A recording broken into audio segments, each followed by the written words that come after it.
Good morning.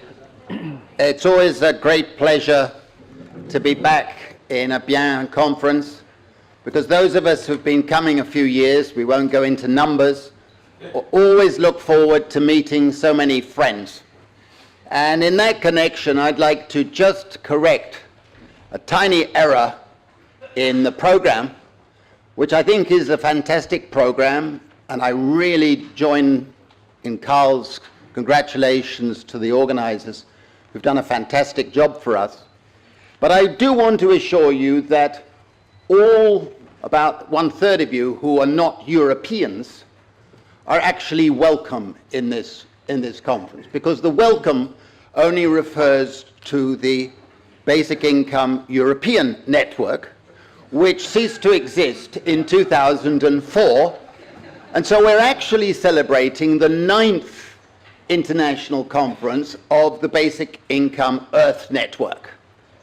And it's something I'm going to be able to tease Jürgen for many years to come, I hope, that little slip. So I do assure you, you are welcome. You are really welcome.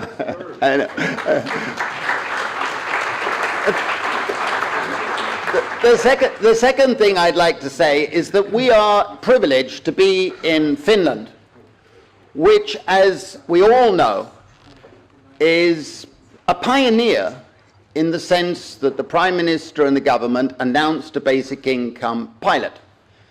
Now, I, among others, have done analysis of that, and I was involved at the outset, and many of us think it isn't really a basic income pilot. But the fact that the Finnish government used the term, I think, is very important in legitimizing the whole discussion. And I welcome it. And I want to correct something in case anybody has not picked up the news, because earlier this year it was announced by the BBC and the Guardian that the Finnish basic income pilot had failed, was ended, and there was a lot of congratulations by certain type of critics, and I got a huge number of emails and phone calls from media, and I'm sure people like Olli Kangas got 1,000 times as many. Why do you think it's failed? And I said, well, it hasn't failed. It's still going on. It was for 2 years, and the 2 years comes up at the end of this year, and it is still continuing. Rewrite your story. Of course, they didn't. But the fact is that we are waiting the results, and we look forward to the results, and contrast it with the disaster that's happened in Canada with the abandonment of its basic income pilot. Now I want to come to our distinguished guest. We've known each other for many years, since he was a professor in Fiesole at the European University Institute. He is probably a preeminent international lawyer and human rights expert in the world, and he is a very mild-mannered, very modest Australian who uses words, very measured words. That's why he's liked by the United Nations. And recently, in the same spirit of Philip's whole life, he was commissioned to do a report on extreme poverty in the United States. And he is, as you probably know, the UN Special Rapporteur for Extreme Poverty and Human Rights. He went and did this report on the United States, and I have a feeling that he is one of Donald Trump's favorites. He's got a lot of competitors, but he wrote that the Trump policy is steering the country towards a dramatic change of direction of mass poverty. The systematic attack on Americans' welfare program is undermining the social safety net for those who can't cope on their own. Once you start removing any sense of government commitment, you quickly move into cruelty. And his report was regarded with scorn by the White House, and I told him, well, you should regard that as a real tribute, and I'm sure he does. It's a devastating report. He's now going to Britain in November to do a comparable report. No doubt he will want to talk to some of the British contingent here, because I sense he's going to be writing a similarly mild Australian report on the UK developments. But he also distinguished himself recently by picking out the IMF and attacking the IMF as saying, you are the biggest financial institution in the world and yet you have a tiny conscience. You know, he's mild-mannered, you get my point? And of course they aren't very happy with him either. So he's not a man who's shied away from controversy, but I think his greatest role, if I may say this to him, has been the one that preceded his current role. Because that was an extraordinary tough job as UN Special Rapporteur on extrajudicial, summary or arbitrary executions. And in that job he had to go around the world investigating government executions and disappearances and so on. Must have been an extraordinarily traumatic, painful experience doing that. And yet I can say without fear of contradiction or without fear of embarrassing him, he did a fantastic job. He really did a fantastic job. As Trump would say, tremendous, tremendous, tremendous. So it is a real pleasure to be inviting him to give us our opening plenary talk. And by way of introduction, let me say that it reminds me of a famous statement by one of the pioneers of the welfare state, Richard Titmuss. Richard Titmuss said that the 17th century was the century of civil rights, the 18th century was the century of cultural rights, the 19th century was the century of political rights, and the 20th century was the century of social rights. Well, if that's the case, as I've written in a number of places, then perhaps the 21st century will be the century of economic rights. And fundamentally, basic income is about economic rights and many other forms of rights. So I'm looking forward to Philip's presentation, and I ask you to welcome him with the usual way.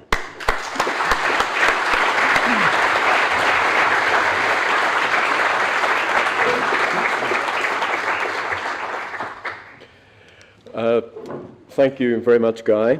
Forgive my voice. I managed to pick up a cold on the way from Australia to here. I fear I won't be living up to your hopes for controversy in this setting. I could talk about executions, which would be fascinating and still excessively timely or current. I got an email from the BBC last week saying President Duterte has just issued a statement saying that he was cleared by Philip Alston of all responsibility for the Davao death squads. What did I have to say to that? And I had to write back saying you might want to read the report that I wrote, which implicated Rodrigo Duterte very clearly in the death squad that was very active in Davao long before he became president. It is a great honour, though, to be here today to talk on such an important topic. I do want to pay special tribute to some of the pioneers of this movement who are here, particularly Guy, Philippe, and many others. I suspect that they have succeeded beyond their wildest dreams, although I know both of them would still be deeply dissatisfied with what they have achieved, but it's been a remarkable movement. I also want to take the opportunity to thank the government of Finland, which has given me invaluable support in my current role as Special Rapporteur. The question I want to address today maybe a little dry, and I hope I can make it less so, but it is whether the concept of UBI should be framed as a human right and as a human rights issue, or whether we should keep them quite separate. I don't want to use the few minutes I have to put you to sleep by describing the international human rights framework, but I do need to at least mention the fact that we are talking not only about civil and political rights, which is an important dimension, often neglected, although, again, the work of Philippe and Guy in particular, but many others, have always emphasized the freedom, self-determination, autonomy related dimensions of universal basic income, and reminded us that we shouldn't just see it as a debate over social policy. Nonetheless, in human rights terms, there are three sets of rights that are implicated from the social rights perspective. Of course, all rights are implicated at one level or another, but three of particular importance. One are labour rights, about which I'm not going to say anything much because labour rights are in a parlous condition these days. It's questionable whether there are many such rights. We certainly can't accept that as a bottom line. We need to struggle, we need to fight to reclaim them, but the situation is pretty grim. We've then got the right to social security, which is an important right. It, however, is often defined rather narrowly in terms of a right to assistance in times of disaster, catastrophe, whatever. I would argue very strongly that we need to see the right to social security in much broader terms, that if you confine it only to the catastrophic situations, you end up getting very little, and it needs to be seen to go much further than that. But the key right, which many I suppose in the human rights movement have almost been embarrassed by, which is ironic, is the right to an adequate standard of living. They've been embarrassed by it in the sense that it seems so capacious, it seems so ambitious, and so on. And so it's been given remarkably little salience in the international human rights movement. I want to argue that these rights, certainly when taken together, do basically come very close to the concept that underlies a universal basic income, and that we should really pay more attention to the need to link the two sets of issues. Before doing that, I want to quickly acknowledge that there are a lot of counter-arguments, which some of you will no doubt have as well. And it's best to put those on the table and I think address them. The first is simply that whatever we think of the international human rights regime's performance in relation to civil and political rights, it certainly hasn't done well when it comes to social rights or to broader structural issues. Challenges like extreme poverty, extreme income and wealth inequality, redistribution, even fiscal policy have been ignored or downplayed by many, if not most, of the key actors in the human rights field. This is a very valid criticism, but I believe that it also goes to the heart of the challenge that human rights proponents face today. If we want to appeal to the broad constituency that human rights need, we need to be responsive to just those challenges. And I think the UBI and the broader political economy context need to become an integral part of the way in which we view human rights.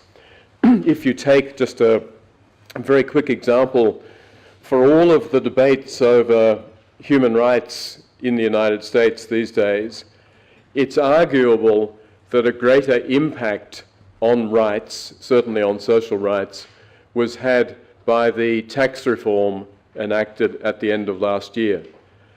That was not the focus of attention of almost any human rights groups, and yet its consequences will live with us for decades and will have many implications in terms of the ways in which human rights are able to be promoted. That was indeed one of the major focuses of the report that I wrote on the United States.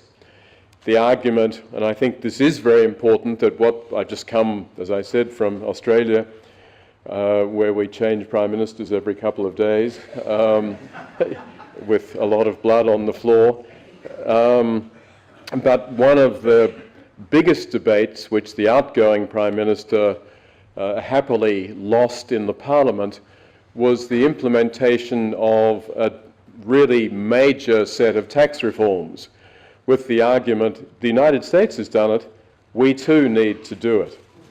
And yet what I pointed to in my US report is that the implications of so-called tax reform, of the taxpayer revolt, are absolutely extraordinary in terms of the massive cutbacks in public services, the dramatic deterioration of infrastructure, the inability of governments to fund even basic services, and the need then to start imposing a lot of fees and so on the poor themselves in order not to fund services for the poor, but to fund basic government.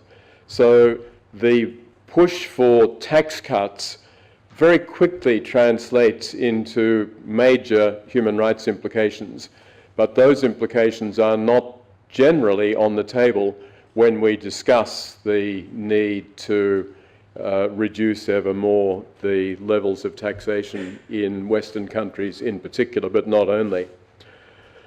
The second argument against the linkage between rights and UBI is that recent developments in terms of populism, authoritarianism, illiberal democracy and so on have undermined faith in the capacity of the international human rights regime to prevent radical backsliding, and we therefore need a new discourse to do the job that rights hasn't been able to do. Any academics working in the human rights field will know of the many authors to whom I'm referring who have suggested that the time of human rights has passed and we need to find alternatives. My response to that criticism is closely linked to the first. I think populism has flourished in settings in which human rights and liberal democracy generally had all too little to offer to the losers from globalization and to the ever-swelling ranks of what Guy has called the precariat. Some of the populists have shrewdly exploited this opening by offering much more generous social benefits to offset the loss of other rights, but this seems to me to make the discourse of rights more relevant and important than ever, rather than diminishing it in favour of the ideal discovery of some yet unknown elixir which will be a substitute. A third counter-argument is that many of the key actors in social policy at the international level, World Bank, International Monetary Fund, OECD, are all allergic to human rights language. And they go to great lengths to avoid any references to them or engaging with them. Fourth and related is that to the extent that we hope that vital support will come from the corporate sector for the UBI, including but not only the big tech companies, we see the same problem with corporations, that they too want very little to do with human rights and certainly don't accept any positive human rights obligations if they accept any at all. My response to both of those arguments is that neither the international financial institutions nor the tech billionaires are going to take a UBI seriously in the absence of a groundswell of popular pressure. Waiting for them to take the lead and trimming your sails in order to impress them is a lost cause.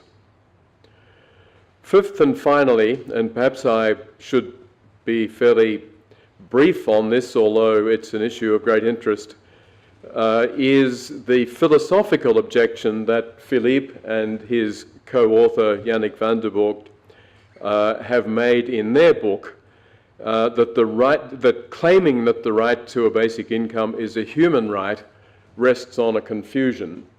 In other words, they want to separate these two issues very clearly. They explain their reluctance in the following terms.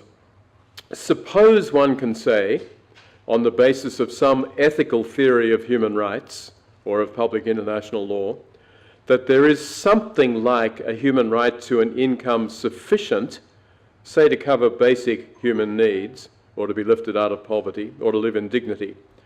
It doesn't follow that this sufficient income should be guaranteed to each household through uniform individual cash payments to its members without means test or work requirement. The rhetoric of human rights should not be dismissed, as it's often politically effective, but it's no substitute for a serious philosophical justification. I would say three things in response to that. The first is that I don't accept that what is contained in human rights instruments is necessarily as limited in scope as they suggest, that we are necessarily dealing only with basic human needs or being lifted out of poverty. Second, I think that the emphasis, which of course they are very keen to protect, on the key elements of the UBI as they define it, are also actually, at least potentially, compatible with the way in which the international human rights framework addresses social rights issues.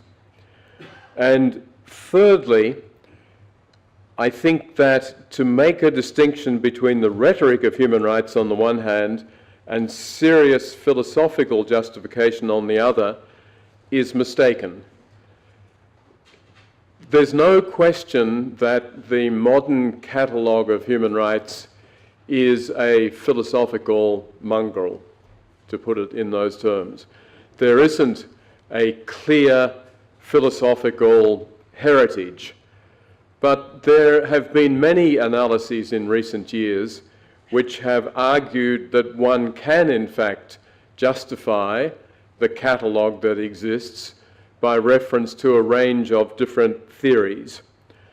And I think that we need to accept that even the very sophisticated theory that Van Parijs and Van der Voort put together is itself only one of many different philosophical foundations that could be put forward to justify a UBI, whereas human rights standards actually not only have universal recognition, but are clearly spelled out, are the subject of very extensive international legal obligations, and I think the challenge for all of us is to see how we can in fact bring those two concepts more closely together rather than trying to separate them out. So the question is, and I need to be quick now, where do I stand on UBI? I actually wrote a report that both Philippe and Guy were kind enough to help launch at the UN Human Rights Council a bit over a year ago, which goes into some detail, and I'm not going to go back over that ground. In essence, I believe that utopian solutions are actually the only option at this stage. In other words, it's past time for tinkering, trying to make minor adjustments to the so-called social welfare system is not going to address the grave problems that we see around the world today. Second, I think resource issues are always central, And of course there will be immense debates around those, but that's what social policy making is all about. It's the question of where you put your resources, how you make those decisions, and who they are going to assist. So for me, that is nothing distinctive about UDI. It's the essence of politics, and we need to grapple with it. Third, one of the big problems that I see is the fragmentation of civil society efforts in a lot of these areas. Now, that's a difficult proposition to put, because one can always say, no, you don't understand. The great strength of civil society is that none of them agree with one another, that they all have a different perspective, they all have different priorities. But I have to say that the more I travel around the world, looking at the social situation in a whole range of countries, and I don't only go to countries like the United States and the United Kingdom. I've recently been to China, Saudi Arabia, Mauritania, and various others. The more I see, the more simple, I guess it is, in terms of defining the most fundamental challenges. Those challenges are actually coming from the transcendent power of neoliberal economic ideas being promoted by the World Bank, by the IMF, by most other international actors, and of course by the ever more powerful private sector. And what we need to do is to push back against that tsunami which makes it ever more difficult to achieve any of the objectives that are generally mentioned by proponents of a UBI.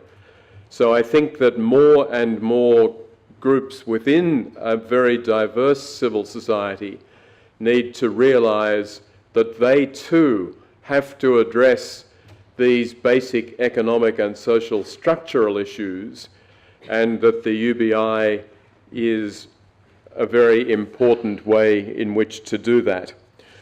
I want to finish up by addressing just two issues. They are the question of values and the question of a theory of change.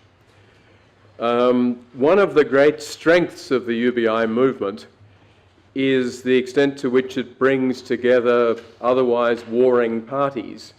That you have libertarians, you have solidarists, if that's a word, in other words, those who are promoting true solidarity, etc.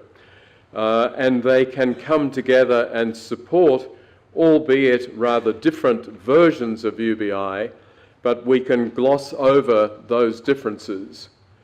And I can see an argument being made that we shouldn't call out that split. We should let it be, because when the time comes, we'll be able to negotiate our way to a compromise that keeps some of the libertarians happy, because you'll have a greatly reduced bureaucracy and so on. You'll have fewer bullshit jobs, as David Graeber has called them, but you'll also have a return to a genuinely social role for the state.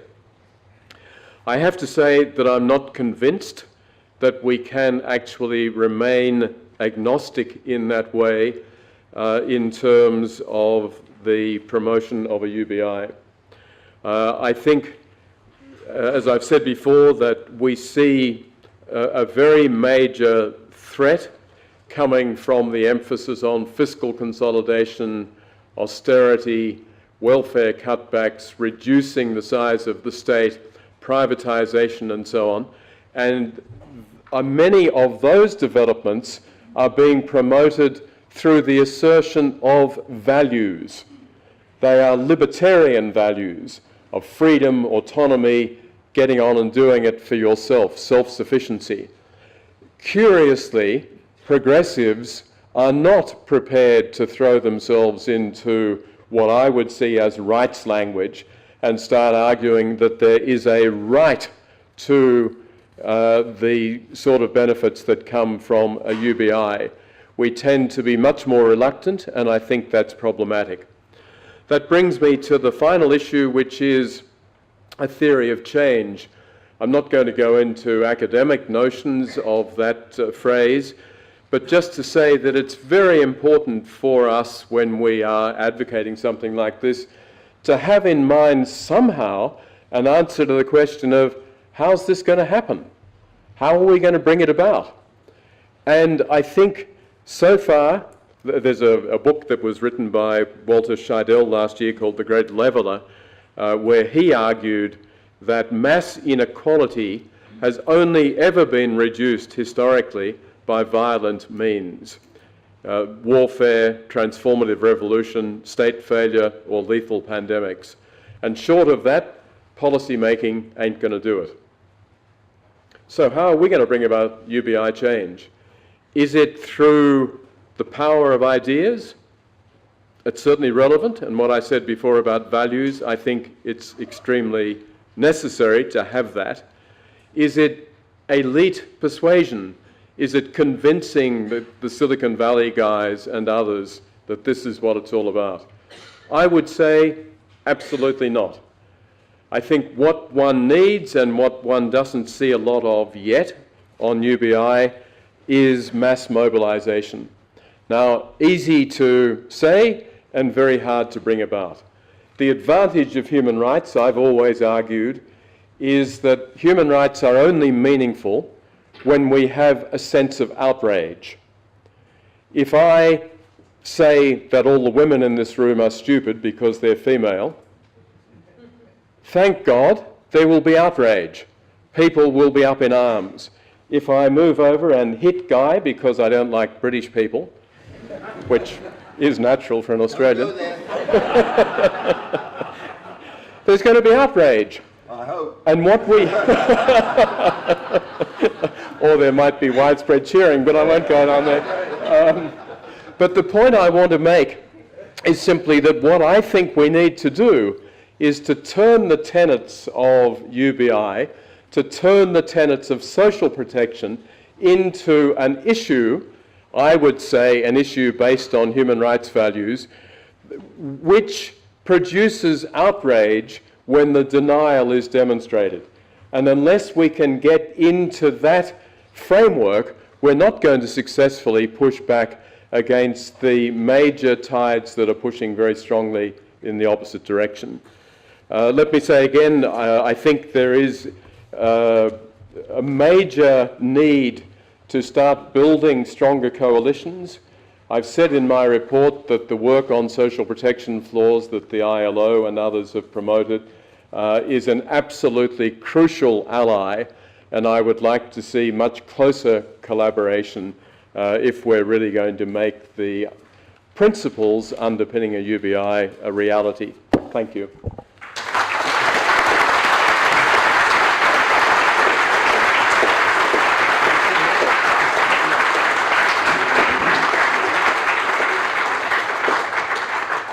Well, I think that was fantastic opening. I'm a bit more optimistic than Philip in terms of that outrage. I think the precariat is mobilizing and growing, and new political movements are growing fantastically fast, and basic income is in that stream, I think. But I agree with you that we'll only make progress if there's a progressive popular movement that will put pressure on the politicians. We must always remember that the politicians have spaghetti for their backbones, and therefore they need to be cooked first. Many. Yes. So what, not all, but most. Some very bravely avoid that, several in the room who've just spoken included. What I would like to do is just ask for a few questions. We're running a little late, but we've got time for a handful of questions. So can I have some input? Phil, of course, you first. Very, very short, but encouragement.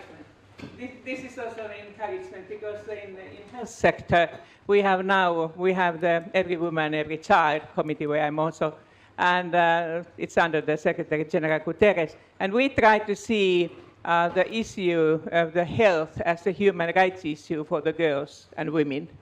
And this is a quite new idea to try to make it in such a way. And it has worked, not that well, we hope, but it's anyway.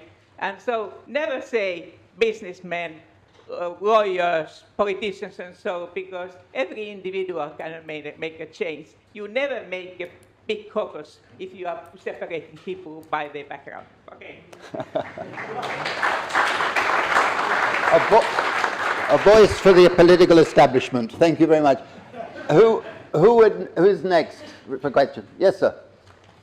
Introduce your name if you could. Charles Sanford from Australia. And a former debating partner of this wonderful gentleman here. I was wondering, is it best to see it, basic income, as a human right or as a necessary means to a set of human rights? Philip? Yeah. I'm a fundamentalist in the sense that I think that the concept of human rights makes no sense if you don't have both civil and political rights and economic, social and cultural rights all in together. So I do think there is actually a right to an adequate standard of living. It's a separate right, and it shouldn't only be seen as a means to achieving other goals. One of the things that I've seen as Special Rapporteur, I think, is just how incredibly closely these rights are linked to one another in so many contexts. I'm not denying the Right. necessity of socio-economic rights and so forth. Right. But whether the thing is that you actually phrase the human right as the adequate standard of living, and the basic income is a means to that, as opposed to a right itself.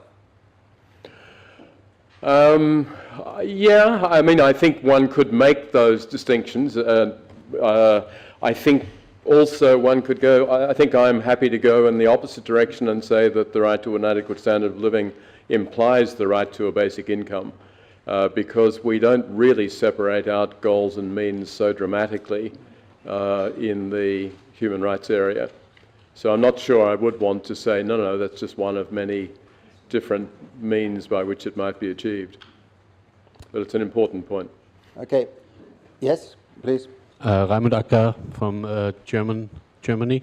Thank you for a wonderful talk. In what sense would a basic income framed as a human right be beyond the definition of basic income as an income that a political community grants to its members? So what would be the political community when we talk about a human right?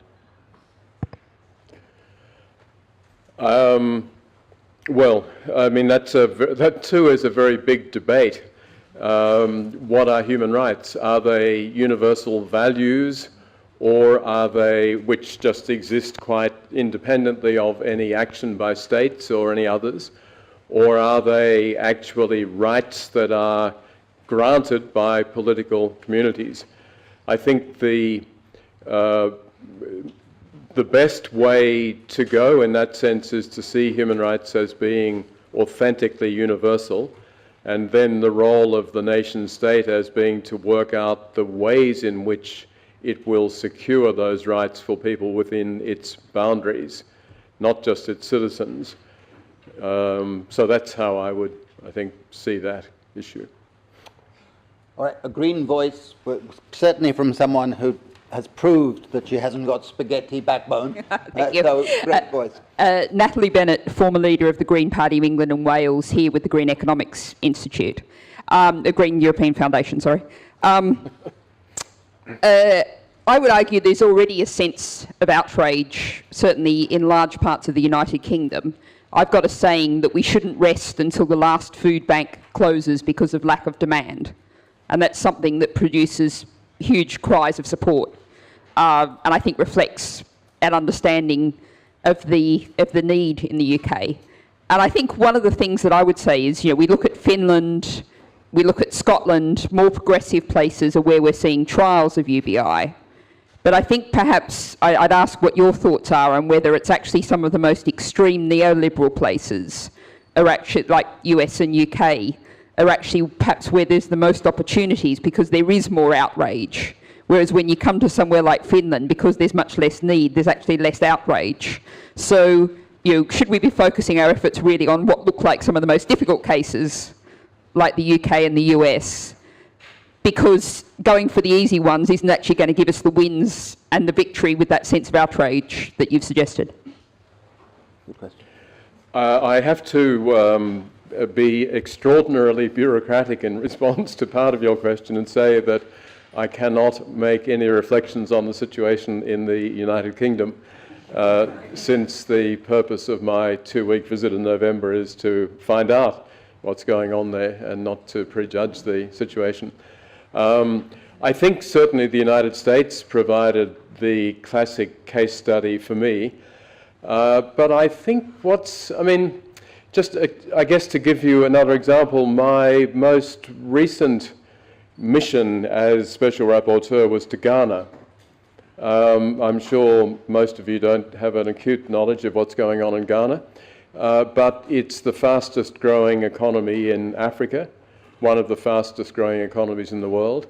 It has a very significant poverty rate.